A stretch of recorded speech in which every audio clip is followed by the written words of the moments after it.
diálogo me encuentro con Padre Sergio Montes, sacerdote jesuita y también director de la agencia de noticias Fides. Bienvenido, Padre. Muchas gracias, Mica, un gusto estar aquí.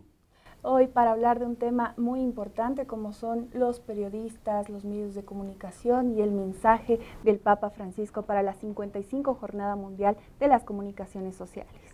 Padre, estamos en un momento de crisis, se podría decir, que atraviesan realidad del mundo entero, pero ahora vamos a poner énfasis en los medios de comunicación y cómo los periodistas están enfrentando esta crisis, no solamente por la pandemia, está el tema laboral. Y bueno, ¿qué perspectiva le da esto? ¿Qué nos podría decir acerca de esta situación? Sí. El contexto de la pandemia yo creo que ha desafiado a distintos ámbitos, sectores, gremios, profesiones. Obviamente los medios de comunicación, los periodistas están también desafiados y hay una lógica en todo el mundo que va imponiéndose y es el desafío de reinventarse, ¿no? Cuando uno tiene claro los objetivos, cuando uno sabe qué es lo que busca, los medios, los modos se van adecuando. Entonces, es una gran responsabilidad de los medios de comunicación y también de la labor periodística el reinventarse, el cómo no perder los elementos y los principios fundamentales de la labor periodística, pero que exigen, ¿no?, readecuarse a la realidad que hoy se impone, ¿no? O sea, que no siempre podrás hacer una cobertura directa en muchos escenarios, por ejemplo, ¿no? Pero como no olvidar que es importante el acercamiento, la proximidad, el buscar las fuentes, ¿no?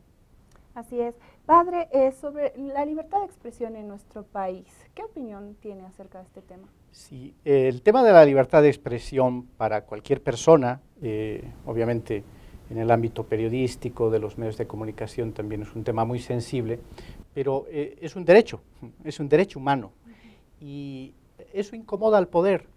Esto es lo que hemos evidenciado en décadas. En realidad, muchas de las declaraciones que se hacen a favor de la libertad de expresión, de la libertad de prensa, de la libertad de información, de comunicación, etcétera, son precisamente porque son vulnerados esos derechos, porque no conviene a muchas personas que las cosas se digan como tienen que decirse.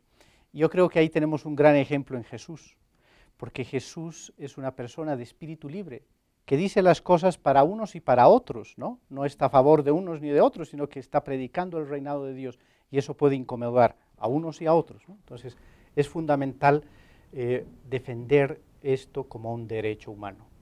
Sin embargo, los periodistas, se ha visto también que en esta búsqueda de la verdad, tal vez algunos sí lo ejercen, otros no tanto. A veces estamos buscando el conflicto, o ¿usted cree que este es realmente un espacio de encuentro que se practica realmente un verdadero periodismo?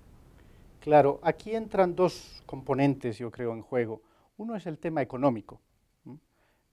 Los medios de comunicación muchas veces ven que es más rentable vender cualquier cosa, ¿no? Vender cosas que realmente pueden incluso dañar por el sensacionalismo, por no presentar bien una noticia, una información que puede ser muy sensible, pero que va a generar rating, que va a generar seguidores, que va a generar likes, ¿no? Entonces hay una responsabilidad frente a lo que se muestra, pero hay lógicas comerciales que están imperando.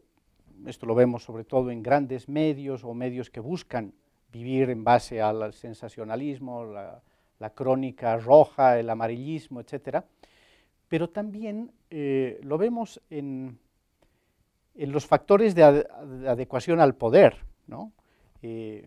Cuando muchas veces se realizan entrevistas abundantes a determinadas voces, personajes, figuras, y se silencian otras, ¿no?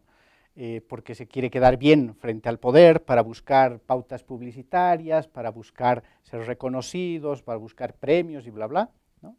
Entonces, esta lógica más de lo comercial, por la necesidad económica, y esta otra lógica de congraciarse con el poder para no tener dificultades, yo creo que afecta mucho algo que es fundamental, la confiabilidad, que es el valor fundamental que debe tener un periodista, un medio, el que sea una persona confiable en lo que dice, porque está aspirando a lo veraz, ¿no? Está aspirando en esa búsqueda de la verdad a dar una veracidad en el relato de los hechos sin favorecer a nadie, ¿no? Entonces, esto es fundamental. Lastimosamente, muchas de estos otros intereses juegan en contra de lo que se buscaría de los medios y de la labor periodística. Así es, y es lamentable, y el Papa también lo menciona en parte de su mensaje para la 55 Jornada Mundial de las Comunicaciones Sociales. Al respecto de este mensaje en el que el Papa nos invita a desgastar las suelas, ¿qué aspectos destacaría, Padre? Sí, yo creo que hay dos componentes muy interesantes. Está el primero en el hecho de la experiencia, ¿no? El periodista, el comunicador, tiene que ser una persona que experimente, que se acerque a las realidades, ¿no? No lo puede hacer desde un laboratorio, como podrían hacer otras profesiones, otras personas. Tiene que hacerlo en contacto con la realidad, ¿no? Tiene que tener esa experiencia. Y segundo, el ser testigo, ¿no? Que es fundamental. El testigo, que como muchas veces podemos ver, los evangelios a veces son una especie de crónica, ¿no? Que está narrando el testimonio, la experiencia de quienes pudieron compartir eso con Jesús. El periodista también tiene que ser el testigo de lo que está viendo, ¿no? Mostrando las cosas como las ve, como las experimenta, con eso que obviamente es imposible al 100%, no hay química pura en esto, la objetividad, ¿no? Pero si no puede llegar a la objetividad, por lo menos que no bañe de elementos subjetivos, ¿no? Entonces ese testimonio tiene que ser vivencial, pero no tiene que estar anclado en lo absolutamente subjetivo, parcializado, mostrando algunas cosas, ocultando otras, ¿no? Entonces, desde esta experiencia, Padre, ¿cuál es el mensaje que quiere dirigir a nuestros compañeros? Y, bueno, la invitación también para buscar esta verdad, esta justicia. Sí. Dice San Ignacio en el libro de los ejercicios espirituales, en la contemplación para alcanzar amor, que la comunicación es amor, y es dar de lo que uno tiene y puede al otro, al que le falta, ¿no? Si yo tengo algo que darle al otro y el otro tiene algo que darme, eso es comunicación. Entonces, el flujo de la comunicación, de la información, tiene que aportar al crecimiento de cada persona en su humanidad, ¿no? Un periodismo, una comunicación que no humanice, creo que no nos sirve, no nos ayuda, ni como personas, ni como sociedad, ni como iglesia. Muchas gracias, Padre. Gracias a nuestros televidentes también. Hasta otra oportunidad con Iglesia Viva en Diálogo por una cultura de la paz y del encuentro.